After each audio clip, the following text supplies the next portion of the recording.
Muitos dizem que a NBA começou a ficar mais atrativa graças ao basquete dos anos 80, com o Boston Celtics contra o Showtime Los Angeles Lakers no duelo entre Larry Bird e Magic Johnson. O próprio estilo de jogo do Magic Johnson foi responsável por esse efeito. Mas tem um cara que não é muito falado e já fazia isso há bastante tempo. E se você duvida de mim, o próprio Magic Johnson falou isso. Boy, could he play basketball and could he entertain you.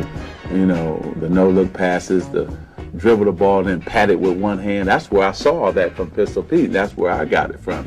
Esse cara era considerado um dos maiores arremessadores de longa distância em uma época onde não havia linha de 3 pontos. Além de ser considerado um dos jogadores mais subestimados da história da NBA, ele é um dos poucos jogadores de antigamente que jogaria bem melhor no basquete atual. Além disso, no college, ele possui as 3 temporadas com mais pontos por jogo da história da NCAA. E até hoje, ele tem um dos maiores números de pontos e o maior número de pontos por jogo, ou seja, o cestinha da porra toda. Hoje a gente vai falar tudo sobre a carreira de Pete Maravich, ou Pistol Pete. Como ele influenciou diversos jogadores com seu estilo showman e também como ele era um dos maiores arremessadores da história da NBA. Com certeza um dos meus jogadores favoritos, como você pode ver aqui, eu tô com a camiseta dele, tá ligado? E com certeza um dos caras mais divertidos de se ver jogar basquete. Então já deixa o seu like e se inscreve aí no canal se você ainda não é inscrito e deixa aí nos comentários pra você qual jogador de antigamente também jogaria muito bem no basquete atual, ou vice-versa. Peter Press Maravich nasceu no dia 22 de junho de 1947 em Aliquippa, Pensilvânia. Filho de Peter Press Maravich e Ellen Graver Maravich, Pete Maravich desde cedo mostrou que tinha habilidade no basquete. Ainda mais que seu pai foi jogador profissional de basquete e durante a infância de Pete,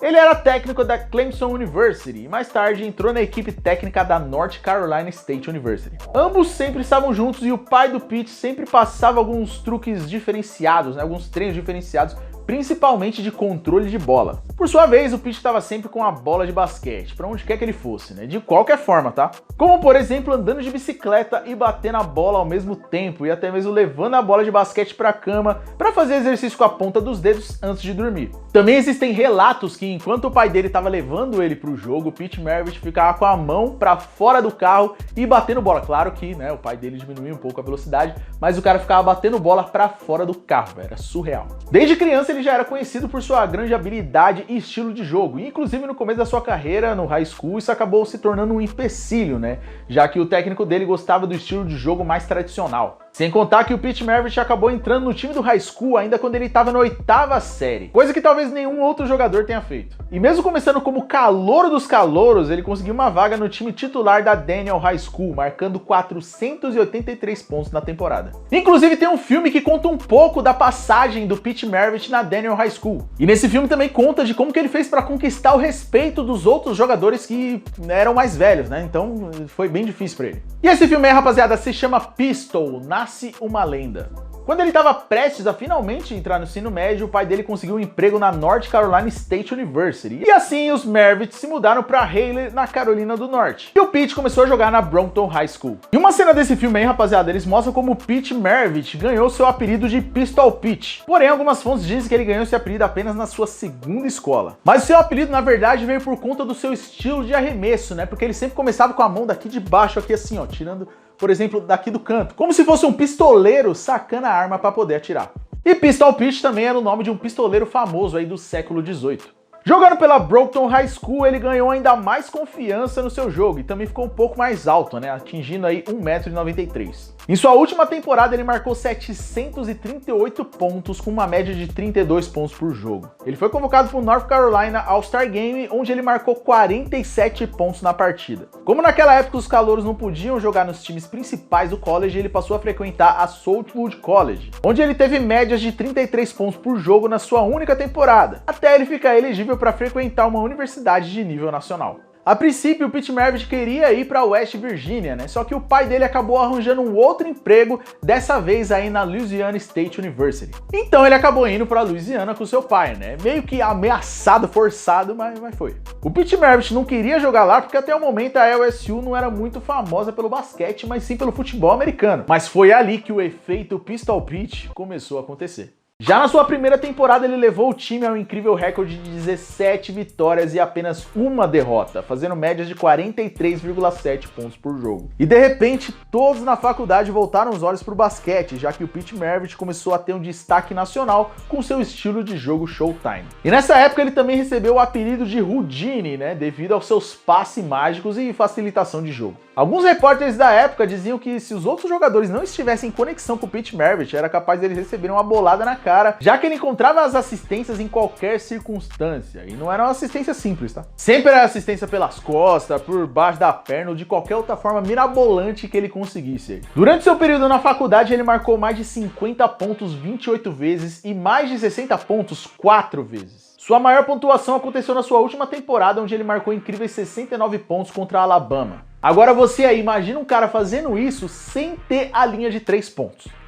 É muita coisa, velho. O Pete Maravich sempre foi conhecido por ser um excelente arremessador de longa distância, mesmo que ainda não existisse a linha de 3 pontos naquela época. Um dos membros da comissão técnica da faculdade fez uma análise de quase todos os seus arremessos de longa distância, e ele concluiu que se tivesse uma linha de 3 pontos naquela época, ele poderia facilmente ter médias de 57 pontos por jogo. Ele terminou sua carreira pela Louisiana State, tendo levado o time apenas na sua última temporada ao Final Four da NCAA, ficando em 3º lugar. Porém, até hoje, ninguém conseguiu superar nenhuma das suas 3 médias de pontos por jogo nas 3 temporadas que ele jogou pela LSU. Muito menos sua média total de pontos por jogo no universitário, que foi de 42,2 pontos por jogo. Não conseguiram superar também, pelo menos no basquete masculino, a sua média de pontos totais em uma temporada, que foi de 1.381 pontos na sua última temporada, e muito menos sua marca total no college, que foi de 3.667. E até hoje, rapaziada, ele é top 3 jogadores universitários de todos os tempos. Depois disso, ele entrou no draft da NBA de 1970 e foi selecionado pelo Atlanta Hawks na 3ª escolha. Ele já chegou no Atlanta Hawks recebendo um dos maiores salários para um novato na época, mais alto até mesmo que muitos dos veteranos do time, que era de 1,9 milhões de dólares.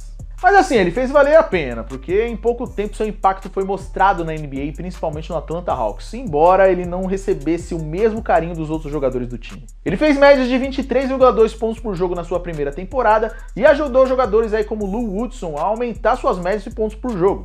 Aos poucos, seu estilo de jogo foi se ajustando com o estilo de jogo mais tradicional da NBA, e o Atlanta Hawks entendeu que ele seria uma peça fundamental não só para a equipe, mas para o futuro do jogo. E se vocês forem perceber, rapaziada, muitas das coisas que ele fazia lá nos anos 70, como por exemplo o drible por trás das costas, rolinho, né? Ele faz um fake também na bandeja, depois finalizando, faz aquele fake pass aqui por trás, que o Allen Iverson fazia bastante, Jason Williams fazia bastante. Ele fazia isso aí em 1970, velho. E assim, teve um hiato gigantesco na NBA até chegar a jogadores como o Allen Iverson, como o Jason Williams, como o Jamal Crawford, tá ligado? A não ser o Magic Johnson, né, que chegou ali nos anos 80. Mas teve um hiato até chegar nesses jogadores. Por isso que eu falo que o estilo de jogo do Pistol Pete de antigamente se casaria muito bem no basquete dos anos 2000, 2010, no basquete de hoje também. O cara era realmente diferenciado, rapaziada. Depois de uma baixa na segunda temporada, ele fez sua 3ª temporada com média de 26,1 pontos por jogo, sendo convocado pela primeira vez na carreira para o All-Star Game da NBA. Embora ele tenha feito uma média de 27,7 pontos por jogo em sua 4ª temporada e tenha sido convocado mais uma vez para o All-Star Game, aquela foi uma temporada frustrante para Pete Maravich no Atlanta Hawks. Eles não conseguiram entregar um time competitivo para o Maravich e ele também tinha muitos problemas com o técnico Coron Fitzsimmons, que chegou até a suspender o Maravich de alguns jogos. O jogo de Pistol Pete também ficou marcado como um excelente espetáculo, bons números de média, porém seu time sempre acabava perdendo. Algo que aconteceu muito nos seus anos da faculdade. Mas nada não seria tão frustrante, pelo menos de início, com o que vinha acontecer na temporada de 1974 e 1975. A NBA queria trazer mais um time de expansão, coisa que estava acontecendo desde 1961. E o novo time que ia surgir era o New Orleans Jazz, que é o atual Utah Jazz. Nada seria melhor para a NBA e também para o Jazz do que ter a maior estrela do estado de Louisiana no time. Como se fosse uma volta para casa, né? Porém, naquela altura, o Pete Maravich já estava pensando ao menos em ser negociado para uma equipe com chance de título, e não para um projeto que demoraria anos para dar certo. Sendo assim, rapaziada, estava feito. O Pete Maravich estava no New Orleans Jazz e, como esperado, sua primeira temporada no novo time da NBA foi um tanto frustrante, pois ele tinha que carregar o time nas costas. Mesmo assim, ele ainda fazia acontecer e entregava muito entretenimento pro público. Se liga só nesse relato do Bill Walton em um jogo aí dessa época. I can remember when Pete got traded from Atlanta, where he started his career, over to New Orleans when the team went down there in his expansion team, and they had never won a game. They were 0-14, and they were the worst team in the league. And Otto Moore was the center, and they couldn't do anything. But Pete was just lighting them up. And the Portland Trailblazers, we go in there. We had a team, and it was not the championship team, but we had a good enough team, and we were pounding them early, way up at halftime. And Pete in the second half just takes over, and he goes absolutely wild. He's playing 1 against 5, and he's up and down the court shooting jumpers, hooks, full court behind the back passes through guys' legs. He's just everything. And in the very last play of the game, we're up 1, and Pete dribbles up.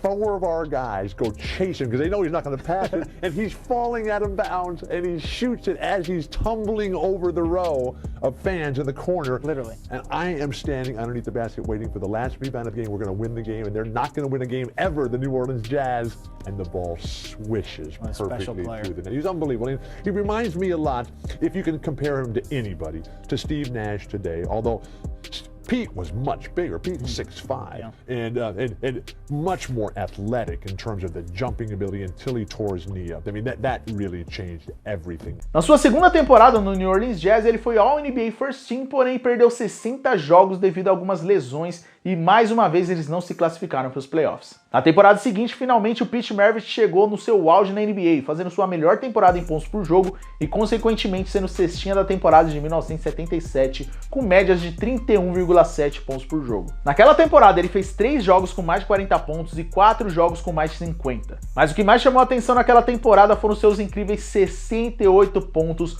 contra o New York Knicks. Nos anos 70 já era loucura você fazer um jogo de mais de 60 pontos, e foi ainda mais loucura quando o Pete Maravich fez isso, ainda mais sendo um armador. Naquela época apenas 2 jogadores tinham passado dos 68 pontos, e eram Elgin Baylor e Wilt Chamberlain. E a partir dessa temporada o Pete Maravich começou a sofrer com lesões e perder diversos jogos. Mesmo assim, ele ainda conseguiu fazer médias de 27 e 22,6 pontos por jogo nas suas 2 temporadas restantes no New Orleans Jazz, e ainda foi 2 vezes All-Star e All-NBA Second Team. O New Orleans Jazz nunca conseguiu se classificar para os playoffs e isso consequentemente causou uma queda de público, mesmo com o Pete Maravich fazendo o que ele sabia fazer. E isso ocasionou na venda do time, e os Jazz saíram de New Orleans e foram para Salt Lake City para se tornar o Utah Jazz. E com isso, cada vez mais os problemas de Pete Maravich iam atrapalhando seu jogo, onde ele não conseguia mais fazer os movimentos rápidos, o que ocasionou dele perder muitos minutos e até mesmo se tornar um jogador que vinha do banco, já que o Utah Jazz tinha adquirido Adrian Dantley, que se tornou o franchise player do time.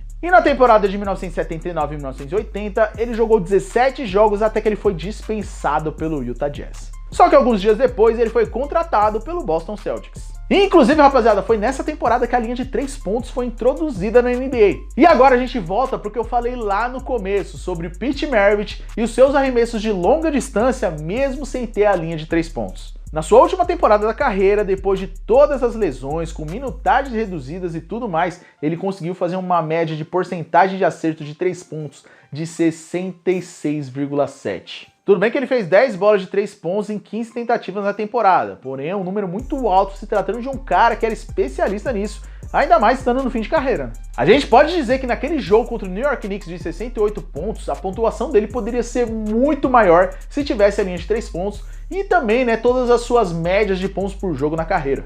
Ele ainda foi para as finais da NBA com o Boston Celtics, porém eles perderam para os Lakers e aquela foi a última temporada de Pete Maravich na NBA. Ele se aposentou dizendo que precisava cuidar da saúde e não queria morrer de infarto jogando na NBA. Só que infelizmente em 1988, por ironia do destino, Pete Maravich teve um ataque cardíaco enquanto jogava basquete na quadra de uma igreja que ele tinha sido convidado, e com isso ele veio a falecer. E assim, rapaziada, ele tinha dado uma entrevista em 1974 dizendo a seguinte frase: "Eu não quero jogar 10 anos na NBA e depois de morrer de ataque cardíaco quando eu tiver 40 anos. E foi exatamente o que aconteceu.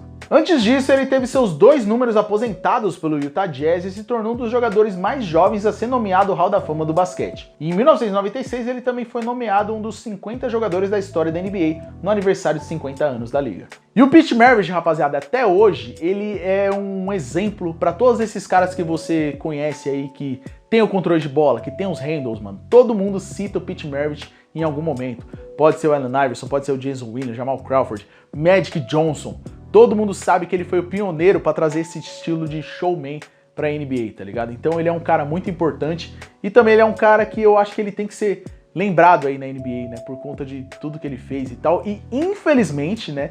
Infelizmente, é mais um dos grandes jogadores da NBA aí que não tem título, né? Só que é inacreditável, né? Depois que eu fiz todo esse roteiro, é inacreditável como os caras não entregaram um time decente pra um dos maiores, se não o maior pontuador da história do college, tá ligado? É inacreditável, mas isso acontece bastante, tá ligado? Mas enfim, rapaziada, deixa aí nos comentários sua opinião sobre Pete Maravich, também deixa o seu like, se inscreve no canal e até a próxima. Tamo junto.